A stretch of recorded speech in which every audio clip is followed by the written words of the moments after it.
Hi everyone, welcome to Ekam IAS academy Hyderabad. So మనం ప్రతిరోజు daily current affairs discuss చేసుకుంటాం కదా. సో ఈ డైలీ కరెంట్ అఫైర్స్లో ఉన్నటువంటి అంశాలు ఏమున్నాయి, డిఫరెంట్ సబ్జెక్ట్ వ్యూలో హిందూ న్యూస్ పేపర్ నుంచి తీసుకొని మీకైతే క్లియర్గా ఎక్స్ప్లెయిన్ చేస్తున్నాను. సో వాటి బ్యాక్గ్రౌండ్ డేటాకి సంబంధించిన కావచ్చు, అంటే న్యూస్ పేపర్లో ఉండే పాయింట్సే కాకుండా వాటికి ఎక్స్ట్రా పాయింట్స్ కూడా యాడ్ చేసి ఎక్స్ప్లెయిన్ చేస్తున్నాను. కాబట్టి ఇవి మీకు యూపీఎస్సీ ఎగ్జామ్ పరంగా కావచ్చు, సివిల్ సర్వీస్ ఎగ్జామ్ కావచ్చు, మీకు స్టేట్ పీసీఎస్ ఎగ్జామ్ కావచ్చు, ఈ ఏబిపిఎస్సి, టీఎస్పీఎస్సి గ్రూప్ అని ఇలాంటివి వీటికి చాలా చాలా యూజ్ అవుతాయి అన్నమాట ఈ కరెంట్ అఫైర్స్ అనేవి. ఇందులో చెప్పే కరెంట్ అఫైర్స్ ఇటు ప్రిలిమ్స్ పరంగా కావచ్చు, ఇటు మెయిన్స్ పరంగా కావచ్చు, రెండింటికి కూడా చాలా చాలా ఉపయోగపడతాయి. సో ఇవాళ ఏమున్నాయో డైలీ కరెంట్ అఫైర్స్ క్లియర్గా డిస్కస్ చేసుకుందాం. మనం డైలీ కరెంట్ అఫైర్స్తో పాటు 5 ప్రిలిమ్స్ క్వశ్చన్స్ కూడా డిస్కస్ చేసుకుంటూ ఉంటాం కదా. డిఫరెంట్ సబ్జెక్ట్ నుంచి తీసుకుంటాం అనమాట ప్రిలిమ్స్ క్వశ్చన్స్ అనేవి. ఒకసారి ఎన్విరాన్మెంట్, ఒకసారి జాగ్రఫీ, ఇంకోసారి ఏన్షియన్ హిస్టరీ, ఇట్లా తీసుకుంటూ ఉంటాం.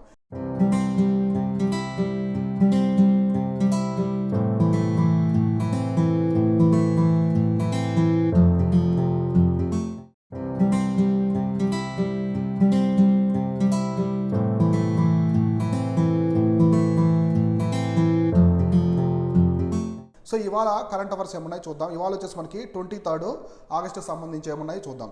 సో ఫస్ట్ వచ్చేసి constitution bench to hear Delhi plea. So Delhi government అయితే ఒక కోర్టులో ఒక కేసు చిన్న ప్లే అయితే వేసిందనమాట, పిటిషను. దానికి సంబంధించి ఏదేమో చూడండి, ఇది చాలా రోజుల నుంచి న్యూస్లో ఉంది. అంటే మనకి అరవింద్ కేజ్రీవాల్ గారు ప్రభుత్వం ఏర్పాటు చేసిన తర్వాత ఢిల్లీలో అప్పటి నుంచి ఇది బాగా ఇష్యూ అవుతుంది. ఇది యూనియన్ గవర్నమెంట్కి ఢిల్లీ గవర్నమెంట్కి మధ్య జరిగే ఒక చిన్న కాన్ఫ్లిక్ట్ అనమాట. సో ఏముందో చూద్దాం. The Constitution Bench led by the Dr. Justice D.Y. Chandrachud will hear the legal battle between the centre and the government of Delhi for control over the officials in the national capital. So Chief Justice of India N.V. Ramana said on Monday. అంటే ఇప్పుడు Delhi government officials ఉంటారు కదా, IAS officer కావచ్చు, IPS officers, so ఇంకా remaining వీళ్ళందరినీ కూడా control, వాళ్ళని transfer చేయడం, ఇట్లాంటివన్నీ కూడా సెంట్రల్ గవర్నమెంట్కి ఎక్కువ పవర్ ఉందన్నమాట. సో అక్కడ వచ్చేసి సెంట్రల్ గవర్నమెంట్ ఎక్కువ ఇన్వాల్వ్మెంట్ ఉంది. సో కంట్రోల్ అనేది సెంట్రల్ గవర్నమెంట్ ఉంది. దాని గురించి ఢిల్లీ హైకోర్టు అయితే పిటిషన్ వేసింది. సో ఇప్పుడు ఇది మేలో ఏం జరిగిందంటే, మామూలుగా 3 days bench led by the chief justice N V Ramana. So in a judgment referred to the Constitution bench to limited question concerning the services or bureaucracy for a authoritative pronouncement. So ఇక్కడ ఏం చెప్పండి, constitution bench limited question concerning the ఈ సర్వీసెస్కి సంబంధించి, bureaucracy సంబంధించి ఈ bench అయితే పెద్దగా ఎక్కువ ఇన్వాల్వ్ చెప్పలేదన్నమాట. జడ్జిమెంట్ అనేది క్లియర్గా చెప్పలేదు, ఎందుకంటే వాళ్ళు ఎక్కువ ఇన్వాల్వ్ అవ్వదలుచుకోలేదు దీంట్లో వచ్చేసి. సో అప్పుడు మేలో తర్వాత 4 years ago another constitutional bench has anonymously held that the lieutenant governor of Delhi was bound by aid and advice of the elected Aam Aadmi Party government. So both had to work harmoniously with each other. So తర్వాత 4 years ఇది ఒక case జరిగిన తర్వాత మళ్ళీ 4 years తర్వాత ఇంకో case అయితే వేయడం జరిగింది. ఎవరు పిటిషన్ అయితే వేశారు, ఢిల్లీ గవర్నమెంట్ వాళ్ళు. So Arvind Kejriwal, Aam Aadmi party government. So అప్పుడేం జరిగిందంటే, అప్పుడు సుప్రీంకోర్టు కోర్టు ఏం చెప్పిందంటే, సో లెఫ్టినెంట్ గవర్నర్కి పవర్స్ ఎక్కువ ఉంటాయి, ఓకే. అయినప్పటికీ కూడా స్టేట్ గవర్నమెంట్ యొక్క ఎయిడ్ అండ్ అడ్వైస్లో ఇద్దరు కలిసి, ఇద్దరు కన్సల్ట్ అయ్యి దీని గురించి చర్చించుకొని సో ఒక హార్మోనియస్గా వెళ్ళాలి అని చెప్పేసి కోర్టు చెప్పిందనమాట. ఇక్కడ ఇద్దరు కూడా ఇద్దరు సజెషన్స్ తీసుకోండి, ఇద్దరు కలిసికట్టుగా చేయాలని చెప్పేసి చెప్పింది.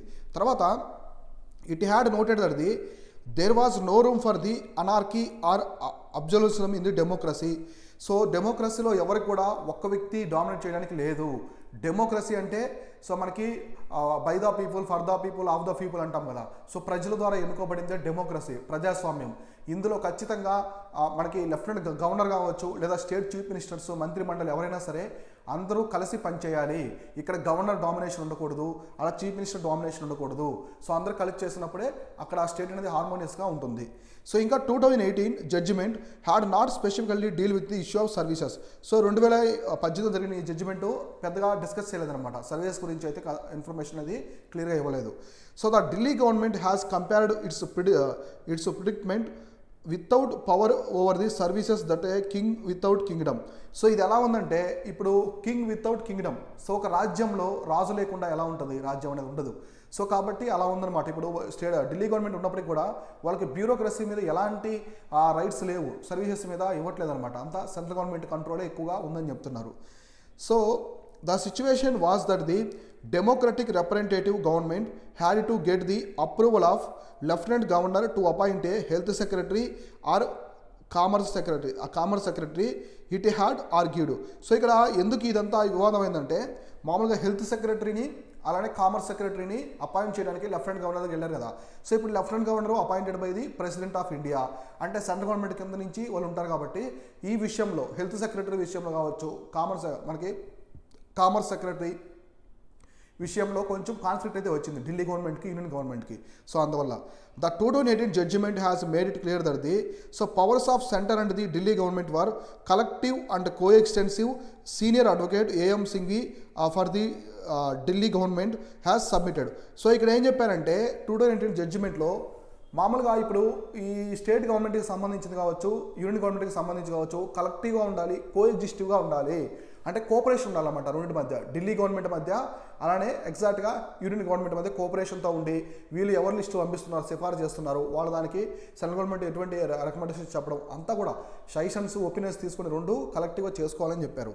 సో ఇంకా what collective responsibility will be Delhi government have with the out of the power control transfers and posting of the officers. So federalism is it self the being eroded, senior lawyer argued. So ఇక్కడ ఏం చెప్తున్నారంటే, so ఈ transfers posting ఉంది కదా, so దాని మీద union government control చేయడం అనేది కరెక్ట్ కాదు, ఇది డెమోక్రసీ రూల్స్ని ఉల్లంఘించినట్టుగా అనిపిస్తుందని చెప్పేసి చెప్పడమే జరిగింది లాయర్ తరపున. So solicitor general Tushar Mehta, మనకి సాలిసిటర్ జనరల్ ఉన్నారు కదా Tushar Mehta, so for the centre, ఆయన సెంటర్ తరపున చెప్తాడు కాబట్టి, so had argued in favour of referring the issue of constitution bench. So ఆయన కాన్స్టిట్యూషన్ బెంచ్కి ఇష్యూ అని చెప్పారు. The centre had argued that the Delhi should be under in the it's control and could not be left to a small mercies and small resources. So ఇక్కడ చూడండి state legislature, ఇక్కడ government తరపున ఏంటంటే, so Delhi ఇప్పుడు మామూలు ఢిల్లీ చూడండి, మనకి ఢిల్లీ పోలీస్ కావచ్చు, ఢిల్లీ పోలీసు, ల్యాండ్, సో ఇవన్నీ కూడా సెంటర్ కింద ఉంటాయి, ఇవన్నీ కూడా మనకి సెంట్రల్ గవర్నమెంట్ కింద ఉంటాయి అనమాట. ఢిల్లీ పోలీస్ కూడా స్టేట్ గవర్నమెంట్ కాదు, ఢిల్లీ ప్రభుత్వం కింద ఉండదు. పోలీస్ అనేది సెంట్రల్ గవర్నమెంట్ కింద ఉంటుంది. కాబట్టి ఢిల్లీ పోలీస్కి ఏ స్టేట్ వాళ్ళైనా అప్లై చేసుకోవచ్చు ఎగ్జామ్స్కి. సో ఈవెన్ తమిళనాడు వాళ్ళు అప్లై చేసుకోవచ్చు, ఆంధ్రప్రదేశ్ వాళ్ళు కూడా అప్లై చేసుకోవచ్చు, ఎందుకంటే ఢిల్లీ పోలీస్ వచ్చేసి సెంట్రల్ గవర్నమెంట్ యూటీ కింద ఉండే పోలీస్ అనమాట. సో కాబట్టి అట్లా ల్యాండ్ కూడా మనకి ఢిల్లీలో వచ్చేసి ఇది ఏ విధంగా ఉంటుందంటే సెంటర్ కిందే ఉంటుంది, ఇది వచ్చేసి యూటీ కాబట్టి మొత్తం ఢిల్లీ. సో తర్వాత on February 14, 2019 supreme court of bench justice AK Sikri and Ashok Bhushan both have since retired. So ఇప్పుడు వీళ్ళు రిటైర్ అయ్యారు. ఎంతోమంది ఏం చెప్పారంటే had given a split opinion on the question on the control over services in the capital. So వీళ్ళిద్దరు అయితే చెరకు opinion అయితే చెప్పడం జరిగింది అనమాట అప్పుడు వచ్చేసి. సో ఇదైతే బాగా న్యూస్లో ఉంది, మెయిన్స్ పరంగా చాలా చాలా ఇంపార్టెంట్ ఈ టాపిక్. సో ఎందుకంటే central government control over Delhi, so Delhi మీద కంట్రోల్ ఓవర్ ఉంది, సెంట్రల్ గవర్నమెంట్ ఒక కంట్రోల్ ఉంది కాబట్టి ఒక ట్రాన్స్ఫర్స్ సర్వీసెస్ పరంగా కావచ్చు, పోలీస్ పరంగా, ల్యాండ్ పరంగా, సో అంతా ఉందన్నమాట. సో ఇప్పుడు ఆమ్ ఆద్మీ పార్టీ తరఫున వాళ్ళు ఏం చెప్తున్నారంటే, so Delhi government is like A Kingdom without king అని వాళ్ళైతే మెన్షన్ చేయడం జరిగింది. సో దీని గురించి ఒపీనియన్ అడగచ్చు, డిస్కస్ చేయమనొచ్చు, అడ్వాంటేజ్ డిసడ్వాంటేజ్ ఎట్లయినా అడగచ్చు అనమాట ప్రశ్నలు అనేవి. కాబట్టి మీరు దీని గురించి అయితే ఒక మెయిన్ ఆన్సర్ షీట్ అయితే చేసి పెట్టుకోండి, చాలా ఇంపార్టెంట్. పాలిటీ పరంగా, జ్యుడిషియరీ పరంగా ఇవన్నీ కూడా నోట్ చేసి పెట్టుకోండి. సో నెక్స్ట్ కరెంట్ ఈవెంట్ ఏముందో చూద్దాం. సో నెక్స్ట్ వచ్చేసి India Iran sign pact to aid moment of the seafarers. So ఇక్కడ ఇరాన్ ఇండియా అయితే ఒక సైన్ చేసే ఒక ఫ్యాక్ట్ అనేది, అవేంటో ఇప్పుడు మనం చూద్దాం నీట్గా.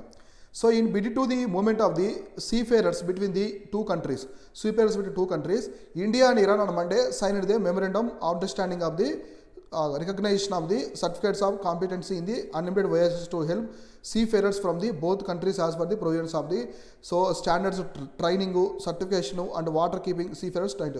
సో సీఫేరర్స్ ఉంటారు కదా, సో వాళ్ళకి సంబంధించి ఒక అగ్రిమెంట్ అయితే చేసుకుందనమాట ఇరాను అలానే ఇండియా వచ్చి. సో ఇరాన్ మనకి క్లోజ్ కంట్రీ, మనకి చాబార్ పోర్ట్ మనం ఒక డెవలప్ చేసాం. సో గుర్తుపెట్టుకోండి Chabahar port.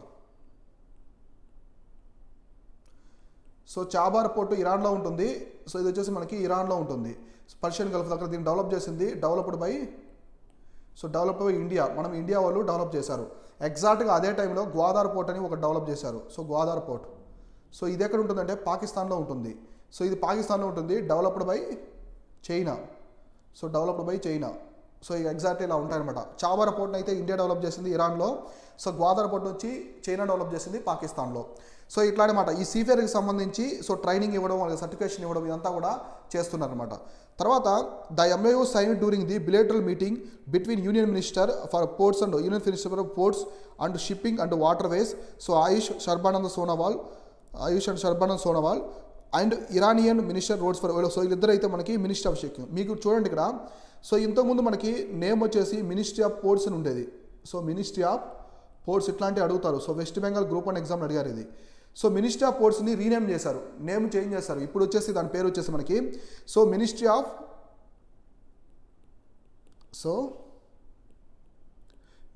Of ports, shipping and waterways. So ఇదనమాట. ఒకప్పుడు ఇది ఓల్డ్ నేమ్, ఇది వచ్చేసి ఓల్డ్ నేమ్, ఇది వచ్చేసి new name. So old name వచ్చి మినిస్ట్రీ ఆఫ్ పోర్ట్స్ అనేవాళ్ళు సింపుల్గా. ఇప్పుడు వచ్చేసి ministry of ports shipping and water ways అని మార్చారనమాట దానికి నేమ్. సో ఇట్లా. సో తర్వాత ఇద్దరు ఇరాన్ తరపున వాళ్ళ రిప్రజెంటేటివ్, మన ఇండియా తరపున minister of port and shipping waterways minister attend అయ్యి ఇద్దరు సైన్ అయితే చేసుకున్నారు. తర్వాత the union minister reiterated the importance of the bilateral relationship between the two countries. So role of Chabahar is a trade multiple of the region highlighted by the union minister of the potential port to between the central trade conducted between the central and Asia and South Asia, East Asia remains the cabinet ministers. So ఇప్పుడు మనం చాబార్ port తరపున మనం చాబార్ port నుంచి central ఏషియాకి కూడా మనం పంపిస్తాం. ఎట్లా అంటే international north south transport corridor ఉంది. సో ఈ ట్రాన్స్పోర్ట్ కారిడార్ అనేది ఇండియా నుంచి ఇరాన్కి, సో ఇరాన్ నుంచి సెంట్రల్ ఏషియా నుంచి రష్యా వరకు ఉంటుంది అనమాట. సో ఇట్లా ఉంటుంది. సో దీంట్లో వచ్చి ఇండియా, ఇరాన్, రష్యా ఇంకా కొన్ని అజర్బైజాన్ కంట్రీస్ కూడా జాయిన్ అయ్యాయి. ఇట్లా అనమాట. ఇండియా దగ్గర నుంచి ఇరాన్కి గూడ్స్ పంపించి మనం సీవే ద్వారా, సముద్ర మార్గం ద్వారా, అక్కడి నుంచి బై రోడ్ అనమాట. సో రష్యా వరకు కూడా ఈ ట్రాన్స్పోర్ట్ కారిడార్ ఉంది. సో కాబట్టి చాబార్ పోర్ట్ అనేది మనకి కీ రోల్ ప్లే చేస్తుంది. ఇంకా మనకి పాకిస్తాన్ అలో చేయనీదు మన గూడ్స్ని ఆఫ్ఘనిస్తాన్ పంపించడానికి, లారీల ద్వారా గూడ్స్ అనేది పంపించడానికి అలో చేయనీదు. కాబట్టి మనం ఏం చేస్తామంటే ఇండియా నుంచి డైరెక్ట్ చాబార్ పోర్ట్కి గూడ్స్ పంపిస్తాం సముద్ర మార్గం ద్వారా. అక్కడి నుంచి బై రోడ్డు ఆఫ్ఘనిస్తాన్కి మనం గోధుమలు, ఇటీవల అయితే చాలా గోధుమలు పంపించాం లోడు.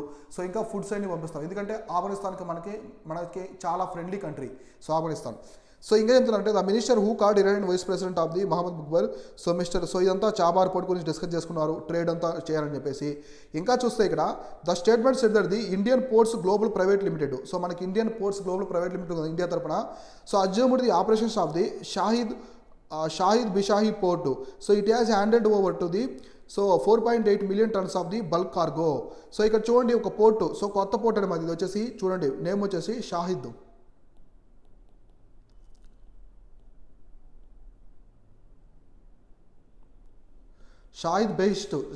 బెహిష్ట్ అని ఒక పోర్టు, ఇది కూడా వచ్చేసి ఇరాన్లో ఉందన్నమాట. షాహిద్ బెహిష్ట్ అనే పోర్టు కూడా ఇరాన్లో ఉంది. ఇట్లాంటి లొకేషన్స్ గుర్తుపెట్టుకోండి.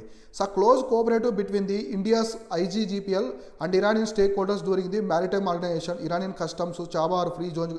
సో ఇక్కడంతా ఏంటంటే ఈ పోర్టుని డెవలప్ చేస్తున్నారు. ఈ షాహిద్ బిహిస్ట్ పోర్ట్ ఉంది కదా, దీని వచ్చేసి మనకి India ports and global private limited అయితే డెవలప్ చేస్తుంది అనమాట. సో మ్యారిటైమ్ పరంగా అంతా.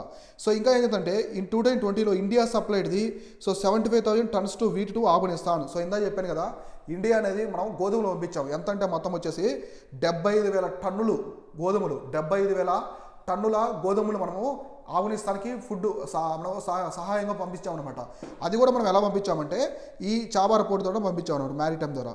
So next 40,000 liters of the malathion and 90% ఇవేల్వి pesticides to Iran via Chabahar port.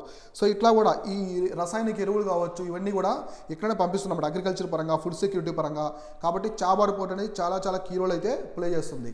ఇదంతా గుర్తుపెట్టుకోండి, చాలా ఇంపార్టెంట్, ప్రిలిమ్స్ పరంగా అడుగుతూ ఉంటారు. సో కాబట్టి మీరు ఏం చేయాలంటే ఇంటర్నేషనల్ రిలేషన్స్ పరంగా ఇండియాకి ఇరాన్కి మధ్య ఉన్న రిలేషన్స్ ఏమున్నాయో నీట్గా ఒక ఆన్సర్ చేసి పెట్టుకోండి, మెయిన్స్ ఆన్సర్ చేసి పెట్టుకోండి, ఎందుకంటే న్యూస్లో ఉంది కాబట్టి. సో అడిగేదానికి అవకాశం ఉంది. సో తర్వాత కరెంట్ అఫైర్స్ ఏమున్నాయో చూద్దాం. సో ఇప్పుడు వచ్చేసి ఇది టమోటో ఫ్లూ. చూడడానికి వింతగా ఉంది. సో మనకి స్వైన్ ఫ్లూ తెలుసు, బర్డ్ ఫ్లూ తెలుసు, ఈ టమోటో ఫ్లూ ఏంటి? సో ఇది కొత్తగా వచ్చింది అనమాట, ఒక డిసీజు. ఇదేంటో చూద్దాం. ఇండియాలో కేరళలో వచ్చింది, మనకి ఎక్కువ కేరళలో వస్తుంటాయి. ఇప్పుడు ఒడిస్సా ఇక్కడ కూడా స్ప్రెడ్ అవుతున్నాయి బాగా. చూద్దాం టమాటో ఫ్లూ అంటే ఏంటో. సో కేసు రిపోర్ట్ ఏంది కేరళ, తమిళనాడు, ఒడిస్సా.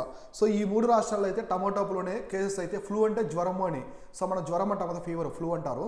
సో ఇట్లా 3 రాష్ట్రాలు అయితే కేసెస్ రిపోర్ట్ అయ్యాయి. ఇదంతా చూద్దాం. A new infection dubbed tomato flu or tomato fever so has been detected in India mostly among the children so younger than the 5 according to report the Lancet. So ఇది 5 years, so 5 years below చిల్డ్రన్కి అయితే వస్తుందన్నమాట. చిల్డ్రన్కి 5 years below చిల్డ్రన్కి వస్తుంది. ఇది మనకి Kerala, Tamil Nadu and Odisha స్టేట్లో అయితే cases అనేవి రిపోర్ట్ అయ్యాయి అనమాట. ఏది టొమాటో ఫీవర్ అంటారు. So the non life threaten virus was identified in the Kollam district of Kerala in May 6. So May 6 మామూలుగా దీన్ని కనిపెట్టారు. కొల్లం డిస్ట్రిక్ట్లో కేసు అని రిపోర్ట్ అయింది. July 26 more than 82 children younger than 5 has reported the infection by the government hospitals in Kerala published in the 17. అంటే చాలామంది 82 మంది పిల్లలు 5 సంవత్సరాల కంటే లోపు ఉంటారు కదా, వాళ్ళకి ఈ డిసీజ్ అయితే రావడం జరిగిందనమాట కేరళలో. In further said that this endemic viral illness triggered alert in the Tamil Nadu, Kerala. So తర్వాత దీని గురించి తమిళనాడులో కానీ కేరళలో కూడా అలర్ట్ అయ్యారు. ఎందుకంటే నైబరింగ్ స్టేట్స్ కదా, కేరళకి నైబరింగ్ స్టేట్స్ ఏమున్నాయి, కర్ణాటక కావచ్చు, తమిళనాడు, కాబట్టి అవి అలర్ట్ అయ్యాయి అనమాట. So additionally 26 children aged 1 to 9 so were reported in the with the infection of the Odisha. So ఒడిస్సాలో కూడా 26 మంది పిల్లలకి 1 నుంచి 9 సంవత్సరాల మధ్యలో ఉన్న పిల్లలకు కూడా ఇవి అయితే రావడం జరిగింది. తర్వాత to date apart from the Kerala, Tamil Nadu, Odisha no other region India has affected. So దీని గురించి మానిటర్ స్ప్రెడ్. సో ఈ మూడు స్టేట్స్ తప్ప ఇంకా మిగతా స్టేట్లు అక్కడ కూడా కేసు అయితే రిపోర్ట్ అవ్వలేదు. కాబట్టి గవర్నమెంట్ కూడా అలర్ట్ అయ్యాయి, స్టేట్ గవర్నమెంట్, సెంట్రల్ గవర్నమెంట్ కూడా అలర్ట్ అయ్యి దీని గురించి చర్యలు అయితే తీసుకుంటుంది. దీనికి సంబంధించిన ప్రికాషన్స్ ఏమన్నా అన్నీ కూడా తీసుకుంటుంది అనమాట. సో ప్రైమరీ సిమ్టమ్స్, దీని యొక్క సిమ్టమ్స్ ఎలా ఉన్నాయి చూద్దాం. లక్షణాలు, ఈ డిసీజ్ వచ్చేటప్పుడు వచ్చిన తర్వాత లక్షణాలు ఎలా ఉంటాయి చూద్దాం. So primary symptoms of the tomato flu are similar to those chikungunya. So మనకి చికెన్ గున్యా ఉంది కదా, చికెన్ గున్యాలో ఎగ్జాక్ట్గా చికెన్ గున్యా లాంటి లక్షణాలు ఉన్నాయని చెప్తున్నారు. So which including the I fever, rashes, so intense pain in the joints. So మనకి ఇవి ఎలా ఉంటాయంటే ఫీవర్ వస్తుంది, చాలా ఎక్కువగా ఫీవర్ వస్తుంది. తర్వాత స్కిన్ మీద ర్యాషెస్ వస్తాయి, సో కొంచెం దురదగా అనిపించి ర్యాషెస్ లాగా వస్తాయన్నమాట. తర్వాత జాయింట్స్ ఉంటాయి కదా, మనకి కీళ్ళు అంటాం కదా, ఎముకల మధ్య ఉండే కీళ్ళు, జాయింట్స్లో పెయిన్ అనేది ఎక్కువగా వస్తుంది. ఎగ్జాక్ట్గా సిమ్టమ్స్ లైకే చికెన్ గున్యా లాంటి సిమ్టమ్సే ఇక్కడ ఉన్నాయన్నమాట. So as with other viral infections, so further symptoms include the fatigue, so nausea, vomiting, diarrhea, so dehydration, swelling of the joints, body ashes, common in the fluenza symptoms. ఈ symptoms అన్నీ కూడా, so ఇంకా మనకి diarrhoea కావచ్చు, swelling of joints, body aches, ఇట్లా ఈ symptoms కూడా ఉన్నాయని చెప్తున్నారు. So which are similar to those the manufacture dengue. So dengue ఉంటాయి కదా, ఈ సిమ్టమ్స్ ఇక్కడ చికెన్ గున్యాకి సంబంధించినవి, ఇక్కడ డెంగ్యూకి సంబంధించినవి 2 సిమ్టమ్స్ కూడా ఉన్నాయన్నమాట దేంట్లో టొమాటో ఫ్లూలో. తర్వాత as tomato flu is similar to chikungunya as dengue as well as and foot and mouth disease so threaten similar isolated rest plenty of fluids so hot water sponge for the relief infection supportive therapy for a so paracetamol for the fever body ache and other symptoms treatments required. So ఇది ఎగ్జాక్ట్గా మనకి chicken గున్యా dengue లాగా అనిపిస్తుంది symptoms. అయితే మనకి mouth and food disease లాగా కొన్ని fluids రావడము బాడీలో నుంచి, సో అట్లా కొన్ని వస్తున్నాయని చెప్పేసి ఇక్కడ రిపోర్ట్ చేశారు. ఇంకా similar to other type of influenza tomato flu is very contagious and children are and increased risk of the evaporation infection are common in the age group. So ఇది కాంటేజియస్ డిసీజ్ అనమాట, అంటే స్ప్రెడ్ అవుతుంది, అంటే spread అవుతుంది అనమాట. ఈ disease అనేది ఎక్కువగా స్ప్రెడ్ అవుతూ ఉంది. తర్వాత young children are also prone to this infection through the use of nappies, touching unclean surfaces, putting things directly in the mouth. So చిన్నపిల్లలు వస్తువులు ఏంటవి నోట్లో పెట్టుకుంటూ ఉంటారు, సో ఇంకా కొన్ని మురికి ఏరియాలో తిరుగుతూ ఉంటారు, మట్టిలో తిరుగుతుంటారు, కాబట్టి వాళ్ళకి ఇది ఎక్కువగా అఫెక్ట్ అయిందని చెప్తున్నారు సైంటిస్టులు, విశ్లేషకులు, health experts. So given to similar hand foot and mouth disease if the outbreak tomato flu children is not controlled and prevented, the transmission might lead to serious consequences by the spreading adults as well as. So ఇప్పుడైతే చిల్డ్రన్లో ఉంది, తర్వాత అడల్ట్స్లో కూడా వచ్చేదానికి అవకాశం ఉంది, కాబట్టి చర్యలు తీసుకోవాలి. సో ఇప్పుడు అడల్ట్స్లో వచ్చిందంటే ఒక అడల్ట్ ఇంట్లో నుంచి పనికి వెళ్ళారనుకోండి, అక్కడ చాలా మందితో కాంటాక్ట్ అవుతూ ఉంటారు, కాబట్టి అక్కడ స్ప్రెడ్ అయ్యేదానికి అవకాశం ఎక్కువ ఉంది. సో దీని మీద చర్యలు తీసుకుంటుంది state government.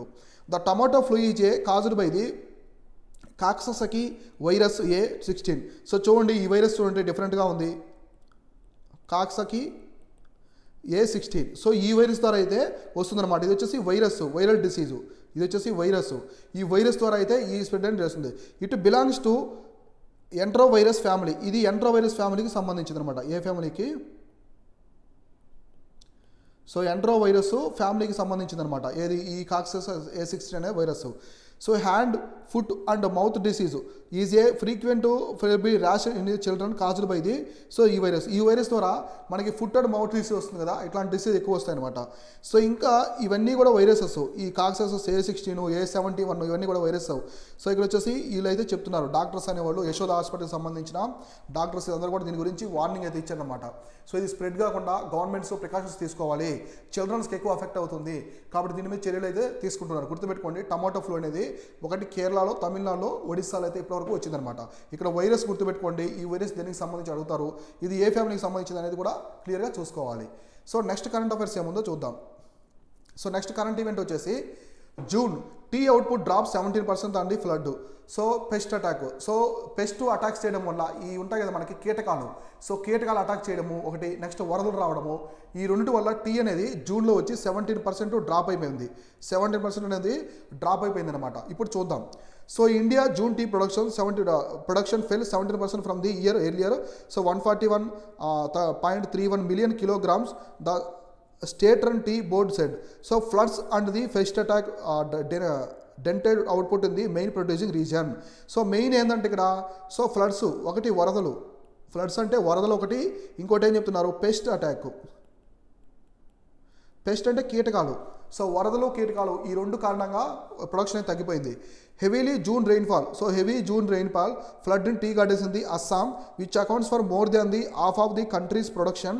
So making tea plucking difficult for the workers. So వరదలు రావడం వల్ల అంటే మనకి ట్రీ అనేది ఎక్కడ ఉంటాయి, స్లోప్స్ ఉంటాయి. ఇప్పుడు మనకి ఇలా ఉంటాయి కదా, సో స్లోప్స్ ఇక్కడ టీ గార్డెన్స్ అనేవి ఉంటాయి అనమాట.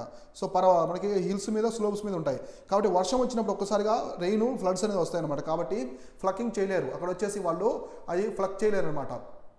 సో వాటిని తుంచలేరు, ఆకుల్ని తుంచలేరు. సో కాబట్టి ఖచ్చితంగా ఇదేది ఇంపార్టెంట్ ఇక్కడ. సో నెక్స్ట్ చూసుకుంటే ఇక్కడ చూడండి. సో ఫ్లకింగ్ ఇది different, so different in workers. So తర్వాత they sent production down 19%. So year and year 7.4%, 3 million kg. So ఇట్లా డౌన్ అయిపోయిందని చెప్తున్నారు. So next tea plucking. So tea plucking in India the world's second biggest tea producer usually in October, June to September. చూడండి మనకి ప్రపంచంలోనే టీలో highest వచ్చేసి ఏ country అంటే చైనా.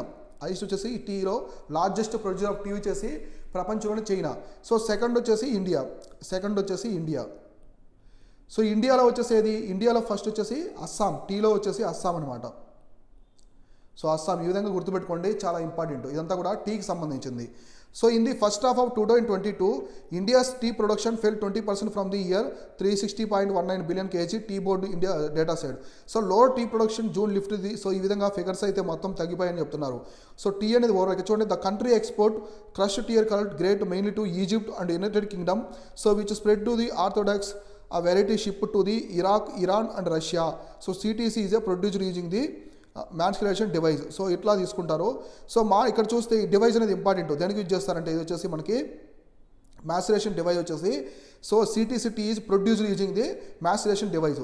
ఇది పక్కన పెట్టేస్తే మనము టీ అనేది ఎక్కువ ఏ దేశాలకి ఎక్స్పోర్ట్ చేస్తామంటే ఇండియా నుంచి మనం ఎక్కువగా ఎక్స్పోర్ట్ చేసేది ఈజిప్ట్కి, యునైటెడ్ కింగ్డమ్కి. యునైటెడ్ కింగ్డమ్, బ్రిటన్కి వచ్చేసి మనం ఎక్కువగా మన టీని చేస్తాం. మీరు గుర్తుపెట్టుకోండి, డార్జిలింగ్ టీ ఉంది కదా. సో ప్రపంచంలో పెద్ద పెద్ద వ్యక్తులందరూ, ప్రెసిడెంట్ కావచ్చు, ప్రైమ్ మినిస్టర్స్ అందరూ కూడా ఎర్లీ మార్నింగ్ లేగానే డార్జిలింగ్ టీ తాగుతారంట. అంత టేస్టీగా ఉంటాయి Darjeeling tea. So even England యువరాణి కూడా, సో క్వీన్ కూడా అక్కడ వచ్చేసి ఆమె ఉదయాన్నే ఎర్లీ మార్నింగ్ లేగానే డార్జిలింగ్ టీ తాగుతారంట. సో అంత ఫేమస్ డార్జిలింగ్ టీ. సో మీకు టైం ఉంటే తాగండి డార్జిలింగ్ టీ, చాలా చాలా టేస్ట్ ఉంటాయి, చాలా బాగుంటాయి అవి. సో తర్వాత డార్జిలింగ్ టీ. సో ఈ విధంగా ఇది వచ్చేసి టీకి సంబంధించిన ఇన్ఫర్మేషన్ తగ్గిపోతుందని చెప్తున్నారు. ఇంకా కొన్ని వెరైటీస్ వచ్చేసి ఇరాకు, ఇరాను, రష్యా కూడా మనము ఎక్స్పోర్ట్ చేస్తాం. టీలో కొన్ని వెరైటీస్ని ఇరాకు, రష్యా కూడా మనము ఎక్స్పోర్ట్ చేస్తాం. ఇది వచ్చేసి టీకి సంబంధించింది. సింపుల్గా మీకు కాఫీకి సంబంధించిన ఇన్ఫర్మేషన్ అనేది ఇస్తాను చూడండి. కాఫీ. సో కాఫీ గురించి ప్రపంచంలోనే లార్జెస్ట్ ప్రొడ్యూసర్ వచ్చేసి కాఫీ బ్రెజిల్. సో బ్రెజిల్ వచ్చేసి ఫస్ట్ కంట్రీ. సో తర్వాత మనకి ఇండియా అనేది. సో ఇండియా కూడా కాఫీలో మంచి ప్రొడ్యూసింగ్ కంట్రీ అనమాట. సో ఇది కూడా ఇండియా కూడా ఉంది. సో ఇండియా మనకి సెకండ్ లార్జెస్ట్ కావచ్చు, థర్డ్ లార్జెస్ట్, ఇట్లా ఫ్లక్చువేట్ అవుతుంది. కొంచెం క్లారిటీ చూసుకోండి అది. సో మనకి ఇండియాలో వచ్చేసి మనకి ఫస్ట్ స్టేట్ లార్జెస్ట్ ప్రొడ్యూసర్ వచ్చేసి ఇండియాలో కర్ణాటక. సో కర్ణాటక వచ్చేసి కాఫీకి, అస్సాం వచ్చేసి టీకి. గుర్తుపెట్టుకోండి, మనకి టీ ప్రొడ్యూసింగ్ స్టేట్స్ వచ్చేసి అస్సాంలో ఎక్కువగా, మన ఇండియాలో more than half of the tea అనేది అస్సామే ప్రొడ్యూస్ చేస్తుంది. మన ఇండియాలో మోర్ దెన్ హాఫ్ ఆఫ్ అనేది ఇక్కడ కర్ణాటక. ఇంకా అరకు వ్యాలీ ఉంది కదా ఆంధ్రప్రదేశ్లో, అరకు వ్యాలీ ఇవన్నీ కూడా కాఫీకి చాలా, అరబికా కాఫీ వీటికి చాలా ఫేమస్ అనమాట, జిఐ ట్యాగ్ ఉంది వాటికి. సో నెక్స్ట్ కరెంట్ ఈవెంట్స్ ఏముందో చూద్దాం. సో నెక్స్ట్ ఎకానమీకి సంబంధించింది. So RBI may go slow on rate increases. So RBI అనేది may glow on a so rate increases, స్లోగా వెళ్తుందని చెప్పేసి ఇంక్రీజ్ అవుతుందని చెప్తున్నారు. సో అంటే డచ్ బ్యాంక్ అనేది చెప్పింది అనమాట. సో ఇప్పుడు చూస్తే it may raise rates by 25 base points in the September. So RBI rate setting panel to likely to opt for a slowing down pace of hikes and increase the repo rate by 25 base points in the September in Deutsche Bank. So మనకి సెప్టెంబర్లో 25 base points అనేది hike అనేది తీసుకోవచ్చు. ఇంకా మనకి తర్వాత ఇంతకుముందు కూడా రెపో రేట్ను పెంచుతూ వచ్చారు. సో మనకి ఆర్బీఐ ఏం చెప్పిందంటే ఆర్బీఐ, సో మనకి ఇన్ఫ్లేషన్ టార్గెట్ ఉంది కదా, ఇన్ఫ్లేషన్ టార్గెట్ ఎవరెవరు తీసుకుంటారంటే union government. So union government ఆర్బీఐతో కన్సల్ట్ అయ్యి కంప్లీట్గా వాళ్ళైతే ఇన్ఫ్లేషన్ టార్గెట్ని తీసుకుంటారు. సో ఇన్ఫ్లేషన్ టార్గెట్ని తీసుకుంటారు అనమాట. ఎవరు డిసైడ్ చేస్తారంటే RBI, union government of India consult with the RBI.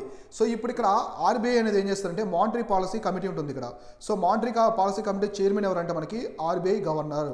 So monetary committee chairman వచ్చేసి ఆర్బీఐ గవర్నర్.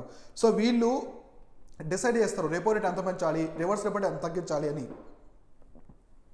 ఇక్కడ ఇన్ఫ్లేషన్ తగ్గించడానికి మేము ఎలాంటి చర్యలను తీసుకుంటామని ఇంతకుముందే ఆర్బీఐ గవర్నర్ శక్తికాంత్ దాస్ చెప్పారనమాట. సో ఇంకా చూస్తే the central bank has raised repo rate by 1.4% in the 3 consecutive actions in the since May. మనకు మే దగ్గర నుంచి మొత్తం 1.4 బేస్ పాయింట్స్ అయితే పెంచిందనమాట. సో ఆర్బీఐ వచ్చేసి in response to inflation has been constantly breaching up the end of the tolerance. So inflation అనేది పెరుగుతుంది కాబట్టి ఆర్బీఐ అనేది బేస్ పాయింట్స్ పెంచుకుంటూ పోయిందనమాట. సో ఇంకా ఏ report the German bank said that they would respond the slower pace of rate increases from here. So basing the expectation on recently released minutes after a last meeting of monetary policy committee. So it pointed at the Shaktikant Das statement. So where he wrote that the actions will be calibrated, so measured and so నంబులా అది as the important factors. So ఇక్కడ ఏం చెప్తున్నారంటే ఈ bank ఏం చెప్తుందంటే మనకి India గురించి, సో ఆర్బీఐ అనేది ఇన్ఫ్లేషన్ తగ్గించడానికి ముందుకెళ్తుంది. అది ఏం చేస్తుందంటే ఎక్కువ బేస్ పాయింట్స్ అనేది, రెపో రేట్ యొక్క బేస్ పాయింట్స్ అనేది పెంచుతూ ఉంది. రెపో రేట్ యొక్క బేస్ పాయింట్స్, రెపో రేట్ అంటే ఏంటి, ఆర్బీఐ దగ్గర నుంచి గవర్నమెంట్ సెక్యూరిటీని బై చేయడం, బ్యాంక్స్ అన్ని బై చేస్తాయి అనమాట అక్కడ నుంచి. సో బ్యాంక్స్ బై చేస్తాయి కాబట్టి ఇంట్రెస్ట్ రేట్ పెరుగుతుంది. కాబట్టి లోన్ తీసుకున్న వాళ్ళకి ఇంట్రెస్ట్ రేట్ అనేది పెరగడానికి అవకాశం ఉంది. సో ఇట్లా తర్వాత ఇంకా చెప్తున్నారంటే it said that RBI's executive director and NPC member Rajiv Ranjan so suggested a similar outcome. So ఇట్లాంటి అవుట్కమే ఉంటుందని చెప్పారు. The front loading of the policy actions is expected to strengthen monetary policy credibility and temper the need for aggressive rate hikes in the future. So ఈ bank చెప్పినట్టుగానే మనకి Dutch bank చెప్పినట్టుగానే so ఇది ఇంకా పెంచేదానికి అవకాశం ఉంది. ఆర్బీఐ అనేది అగ్రెసివ్ స్టెప్స్ అనేది తీసుకునేదానికి అవకాశం ఉంది. ఎందుకంటే ఇన్ఫ్లేషన్ తగ్గించాలంటే బేస్ పాయింట్స్ పెంచాలి, రెపో రేట్ పెంచాలని చెప్పేసి ఆర్బీఐ అయితే డిసైడ్ అయిందనమాట. సో ఎగ్జాక్ట్ ఈ బ్యాంక్ ఏం చెప్తారంటే సెప్టెంబర్లో ఇంకా 25 పాయింట్స్, సో 25 బేస్ పాయింట్స్ అనేది పెంచొచ్చు అని చెప్తున్నారు. సో కాబట్టి ఆర్బీఐ కూడా అలానే ముందుకెళ్తుందని చెప్పేసి చెప్తుంది. ఎందుకంటే ఇన్ఫ్లేషన్ తగ్గించాలని వాళ్ళు టార్గెట్ పెట్టుకున్నారు. సో కాబట్టి ఖచ్చితంగా పెంచేదానికి అవకాశం ఉందని చెప్తున్నారు. కాబట్టి మీరు ఆర్బీఐలో మానిటరీ పాలసీ కమిటీ గురించి, సో ఫిజికల్ పాలసీ గురించి, so physical policy monetary policy గురించి క్లియర్గా చూసుకోండి, చాలా ఇంపార్టెంట్. ఎస్పెషల్లీ మానిటరీ పాలసీ కమిటీలో మనకి క్వాలిటేటివ్ క్వాంటిటేటివ్ మెజర్స్ ఉంటాయి, క్రెడిట్ కంట్రోల్ మెజర్స్ ఉంటాయి, అవి బాగా చూసుకోండి. Repo rate, SLR, CRR, bank rate, base rate, so marginal standing facility అంటే ఏంటి, ఇవన్నీ కూడా నీట్గా అయితే చూసుకోండి. ఇది వచ్చేసి సో ఇవి వచ్చేసి ఇవాళ డైలీ కరెంట్ అఫైర్స్. సో రేపు డైలీ కరెంట్ అఫైర్స్లో మనం ఇంపార్టెంట్ అంశాలు ఏమున్నాయి, 5 ప్రిలిమ్స్ ప్రశ్నలు క్లియర్గా మనం డిస్కస్ చేసుకుందాం. ఇది వచ్చేసి కంప్లీట్గా ఇవాళ ఇంపార్టెంట్ అంశాలు క్లియర్గా నోట్ చేసుకోండి, ఎగ్జామినేషన్ పరంగా చాలా చాలా ఇంపార్టెంట్. Thank you all.